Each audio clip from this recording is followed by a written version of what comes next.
अमेरिकी हमले में बर्बाद चाबहार पोर्ट। गुरुवार की रात अमेरिका के सबसे बड़े हमले में से एक था चाबहार पोर्ट पराजय, जिसमें पूरा टावर धराशायी होता दिख रहा है। चाबहार वो पोर्ट था जिसमें भारत ने 25 करोड़ की वित्तीय सहायता का वादा किया था। ये पोर्ट ईरान के साथ साझेदारी में तैयार हो रहा था, लेकिन अमेरिका के दूसरे हमले में ये पूरी तरह से बर्बाद हो गया।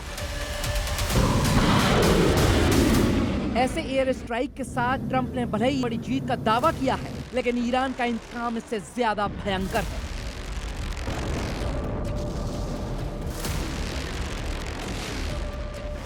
ईरान ने कुवैत, बहरीन स्थित अमेरिकी सैन्य ठिकानों पर ड्रोन हमले कर बचे कुछ अमेरिकी सेना के बेस को भी तबाह कर दिया।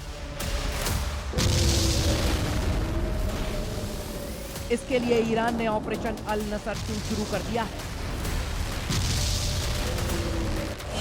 इसके तहत ईरान ने मिसाइलों की तीसरी लहर दागनी शुरू की। तीसरी लहर में हैबर, शिकन और जुल्फकार जैसी मिसाइलों का इस्तेमाल किया गया। साथ ही कई सैन्य ड्रोन भी लॉन्च किए। ईरान ने जॉर्डन, बहरीन, कुवैत में अमेरिकी ठिकानों को निशाना बनाया। ईरान ने दावा किया कि हमले की तीसरी लहर में अमेरिका को अंदाजा चल गया होगा, अगर बड़ा हमला किया तो इसका बदला कितना विनाशक हो सकता है।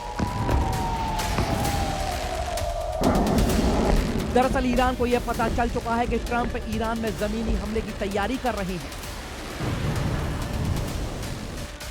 खासतौर पर हॉर्मुज के द्वीपों और तटीय इलाकों में अमेरिकी सेना की पैराशूट लैंडिंग कराकर कब्जे का प्लान बना रहे हैं। इस पर ईरान ने कहा कि अमेरिकी सेना जरा ईरान में घुसकर देखे। ईरानी सांसद बहनाम सईद ने अमेरिका को धमकी देते हुए कहा कि अगर अमेरिका ने ईरान पर जमीनी हमला किया तो अमेरिकी सैनिकों का कत्लेआम कर दिया जाएगा। ईरान ने यमन के हूती विद्रोहियों से कहा है कि अगर अमेरिका ईरान के बिजली ढांचों पर हमला करता है तो वो बाब अल मंदेब स्ट्रेट को बंद करने के लिए तैयार रहें। ईरान ने हॉर्मुज से गुजरने वाले जहाजों पर भी सख्ती बढ़ा दी है। समुद्री डेटा कंपनी केपलर के आंकड़ों के मुताबिक बुधवार को सिर्फ 9 जहाजों ने हॉर्मुज पार किया। अमेरिका और ईरान के बीच बढ़ते सैन्य तनाव के कारण अंतर्राष्ट्रीय बाजार में कच्चे तेल की कीमतों में लगातार तेजी बनी हुई है। शुक्रवार को ब्रेंट क्रूड एक फीसदी से ज्यादा बढ़कर $85 प्रति बैरल के पार पहुंच गया।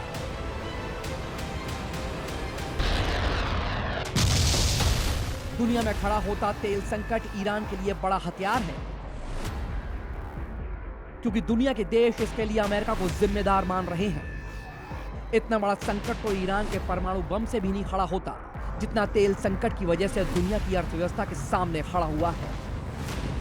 कई मीडिया रिपोर्ट्स में इस संकट के लिए ट्रंप की आलोचना हो रही है कि किसी दूसरे संप्रभु देश में दखल देकर ट्रंप आखिर हासिल क्या करना चाहते हैं। पहले ईरान की पूरी लीडरशिप खत्म कर दी, उसके बाद समझौता किया और खुद ही उस सीज़फायर को तोड़ने लगे।